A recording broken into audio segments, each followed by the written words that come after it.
టీవీలో నన్ను చూస్తున్న మీ అందరికీ ఒక ప్రశ్న తలెత్తి ఉంటుంది. ఎవరితను అనే కదూ. నేను సమాధానంగా ఏం చెప్తానంటే, నేను ఎవరో తెలుసుకునే ముందు నీవు నీవెవరో తెలుసుకో. ఇదే నేను చెప్పదలుచుకున్నది. అది ఎలా అంటే, నీ జాతకం చూడటం ద్వారానే.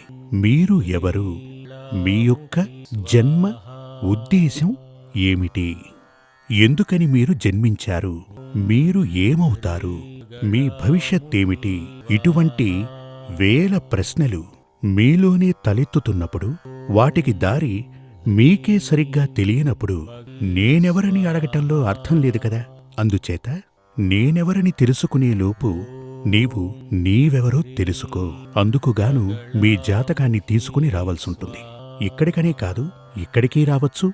ఇలాగే ఉన్నటువంటి ఆచార్యుల వద్దకు వెళ్ళి ఆ ఆచార్యుడు నివసిస్తున్న స్థలానికి మీరు వెళ్ళవచ్చు.